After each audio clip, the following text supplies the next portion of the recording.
So a little boy returned home from Sunday school, and his mother asked him what he learned in Sunday school.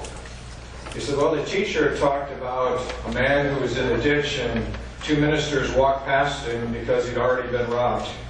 Okay. I was debating whether to do that one or not. Now I knew. I won't do that next time. So how many of you like this story of the Good Samaritan? How many of you don't like this story? Okay, well, nobody who heard this story liked it. And if you don't get that, you don't get the story. They were angry to hear it. The scene that Jesus describes in his story was well known to everybody. That road was traveled all the time, and they knew it was dangerous. But what they didn't expect, that Jesus would use this hated Samaritan as a positive example. They didn't want anything to do with Samaritans. They didn't even want them there. It was scandalous. You know, you could understand if I told the story and I had the hero as Isla May, because she's so sweet and is generous, all of that kind of stuff. You could imagine. But if I used somebody who we all just didn't want anything to do with, that's what Jesus did. It was scandalous.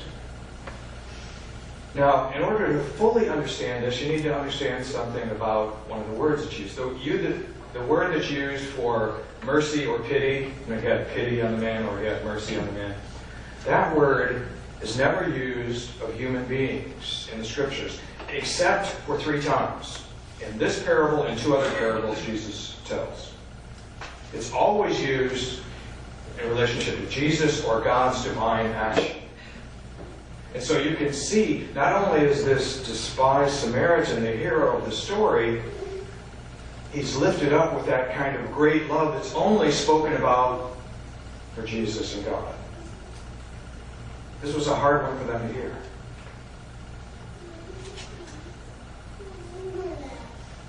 Now, this story is familiar to most of us. We know the story. Most of us like it because we've grown so accustomed to it and we don't have the same kind of feelings they would towards a Samaritan.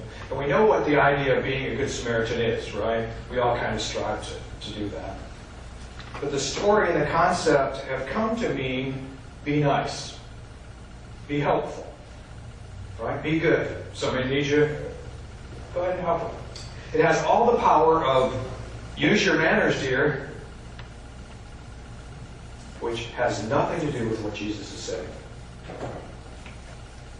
It's radical. That's not Jesus' point at all. He is saying you need to live out radical, scandalous, outrageous, sacrificial love.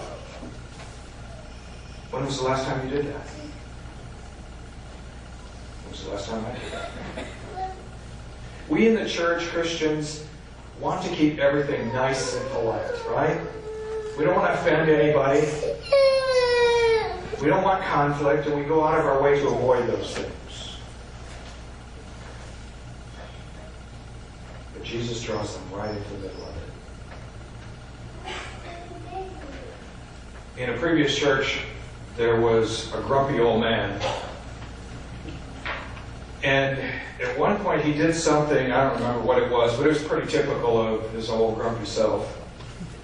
And someone in the congregation said, "Why, you old," and used some words that I don't usually use on Sunday morning. And the old guy got mad. And he came to me and said, "This guy swore at me, what are you going to do?" I said, "What do you want me to do? There's really nothing to do." And he said, "I'm going to call the superintendent." And so he did. The superintendent called me and I said, "Yeah, he did swear at him, but he was right. The guy was a grumpy old so-and-so. He told the truth." Now, there may have been more delicate ways to tell the truth, but he told the truth. We so often want to avoid that conflict, and yet Jesus draws us in. Jesus is speaking the truth to those who thought God was their God.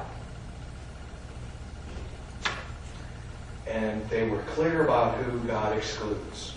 We went through this last week, you remember, with Naaman, this foreigner who was touched by God's grace. This week, the hero of the story is a foreigner, hated. Jesus is saying, my love goes to everyone. Now, do you remember how this parable ends? Jesus says to them, now, which one is the neighbor? What do they say? The one who had mercy. The one who had that elevated kind of mercy. And then he says, okay, go and do likewise. That's the point of all of this. Go and live scandalously lovingly. There's a businessman who was rather ruthless, and he had an occasion to talk to Mark Twain, and he said, before I die, I mean to take a pilgrimage to the Holy Land.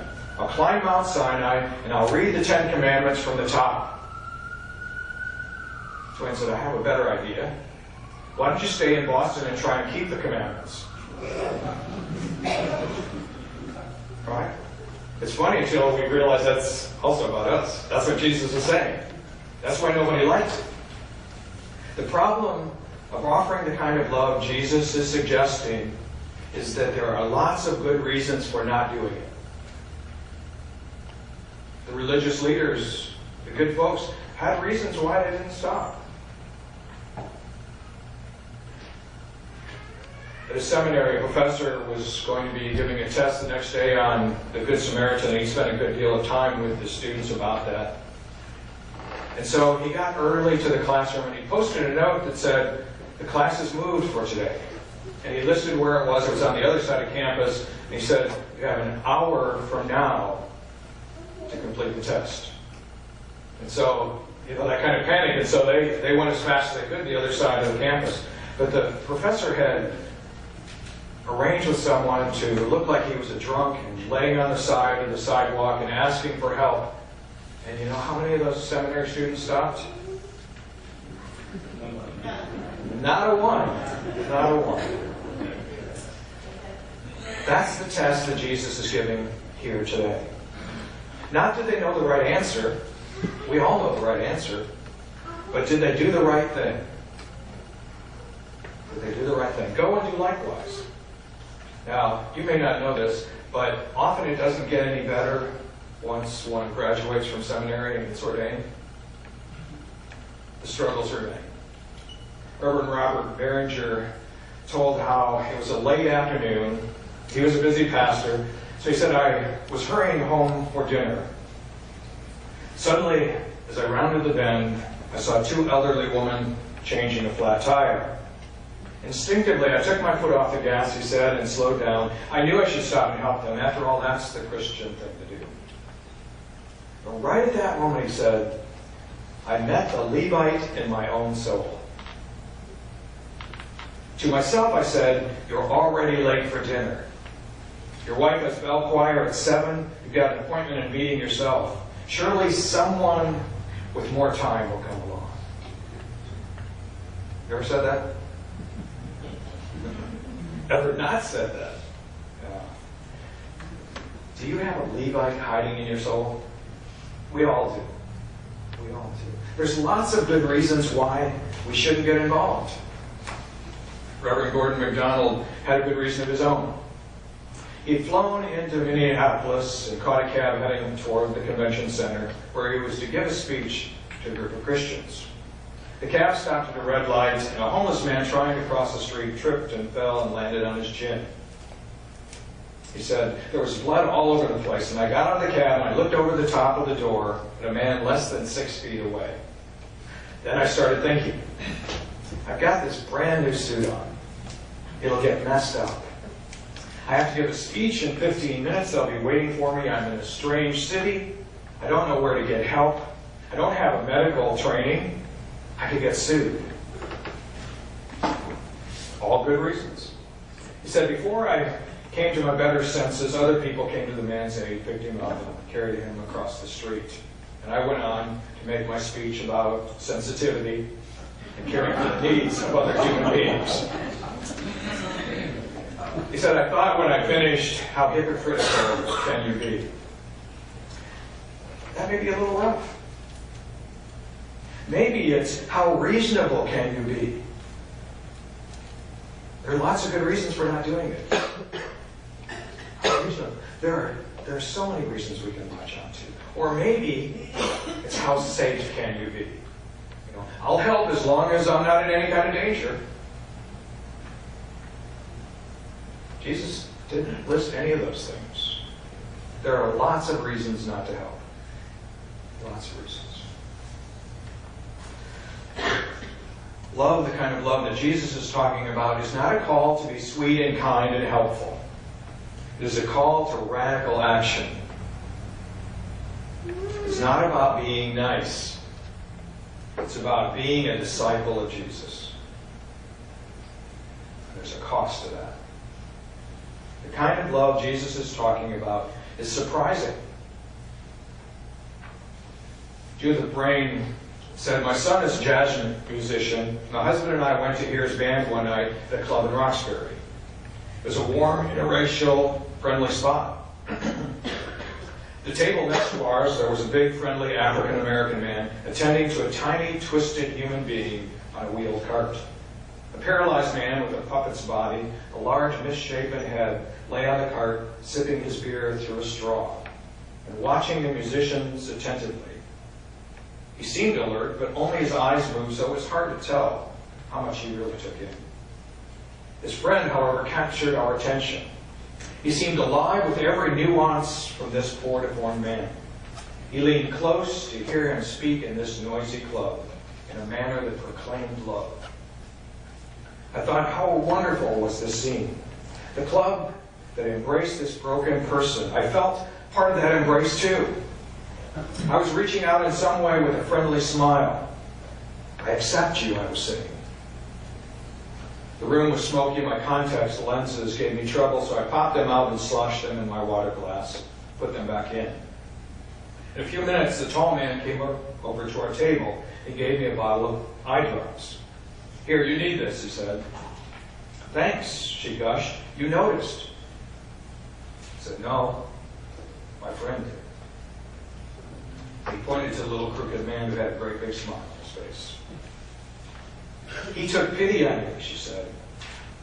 "I came out of my arrogant, pharisaical fog. I accept you. How presumptuous.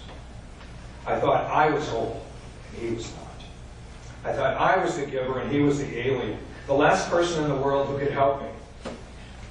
The tables were turned. That twisted man in the club became the unexpected source of kindness. Love is always surprising. True love is always surprising. And it's radical and it's humble. Journalist Tom Junold was afflicted with cerebral palsy from a very early age. It didn't affect the young man's mind, but he wasn't able to communicate and didn't have many motor skills. The only means of communication was by means of his computer. In addition to this physical disability, he suffered emotional problems because he had been carelessly abused by one of his caregivers. Overwhelmed with self-hatred, he would often start hitting himself. There's one thing that brought the boy comfort. Watching Mr. Rogers' Neighborhood. Seeing this kind, gentle, mild-mannered man emphasize that all people are valuable and worthy of love. His calming demeanor and accepting message touched the boy's heart with hope.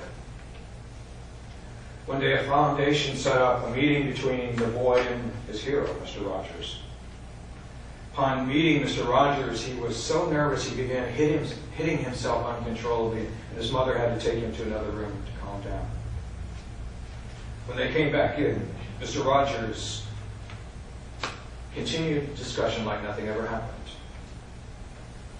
When the conversation had ended, Mr. Rogers asked the boy for a special favor. Would he pray for Mr. Rogers? The boy was floored at this request. Would he pray for Mr. Rogers? He had always been the object of someone else's prayers. From that day forward, he began to pray for Mr. Rogers. It brought him a new hope and self-esteem. Years later, when they met, Tom complimented Fred Rogers on that idea. Mr. Rogers reacted surprised. He said, I didn't ask for prayers for him. I asked for me. I asked him because I think that anyone who's gone through those kind of challenges must be very close to God. I asked because I wanted his prayers. Jesus' love is self-giving. Alan Emery said there was a well-known leader of the community who was found dead drunk in public. His wealthy father had sent a limo to pick up the man and bring him to their elegant house. Alan noticed with concern that his mother had prepared the big guest room. There were fresh flowers on the dresser. To Alan's horror, he saw his mother had made up the handsome four-post bed with real linen hem-stitched sheets, whatever that means. I'm imagining that's elegant, I don't know. Monogrammed linen pillowcases. He protested to his mother that she knew nothing about drunks. They got sick, they'd throw up all over the bed, the sheets, the antique bedspread. She looked at her son and said, when he wakes up, he'll feel sick, he'll feel lonely, he'll feel ashamed. It's important to see immediately that he is an honored guest and we gave him our best. Love goes past just being nice, just helping, doing what we can. That's not enough. The choices to do the loving thing are hard. Sometimes they are downright impossible. Michael Lindvall tells about a friend of his, Fuad Bonham, an Arab Christian pastor in Beirut. In 1983, during the first Arab-Israeli war, Israeli armies were driving into Lebanon. Members of Bonham's church began to purchase all the canned goods they could find in order to survive this rumored Israeli siege. And it came. West Beirut was cut totally off. And so his church session met to decide how to distribute this food they had collected. There were two proposals put on the table. The first was to distribute food to the church members, then to other Christians around, and last, if any was left, to Muslim neighbors. Makes sense. The other proposal, however, was different. First, food would be given to the Muslim neighbors, then to other Christians, and finally, if there was any left over, to church members. Remember, the love of Jesus that he's talking about is not easy. The meeting lasted 6 hours. 6 hours. It ended finally when an older, quiet, much respected elder, a woman, stood up and said, if we do not demonstrate the love of God, the love of Christ in this place, who will? And so the second motion to give food to the Muslim neighbor first passed. C.S. Lewis, trying to make sense out of all of this radical love, said, I have an elderly acquaintance, about 80, who has lived a life of unbroken selfishness and self-admiration from the earliest years, and is, more or less, I regret to say, one of the happiest men I know. From the moral point of view, that's very difficult. As you perhaps know, he said, I have not always been a Christian. I didn't go into religion to make me happy. I always knew a bottle of port would do that. He didn't become a Baptist. He said, if you want a religion to make you feel really comfortable, I certainly don't recommend Christianity. Who is your neighbor? The one who shows mercy. Go and show that radical, surprising mercy to those in need. I want to close with a prayer from Alan Paton, South African writer who stood up against racism in this country. Let us pray. Help me, O Lord, to be more loving. Help me, O Lord, not to be afraid to love the outcast, the leper, the unmarried pregnant woman, the traitor to the state, the man out of prison. Help me, by my love, to restore the faith of the disillusioned, to be the witness to your love. And may I, this coming day, be able to do some work of peace for you. Amen.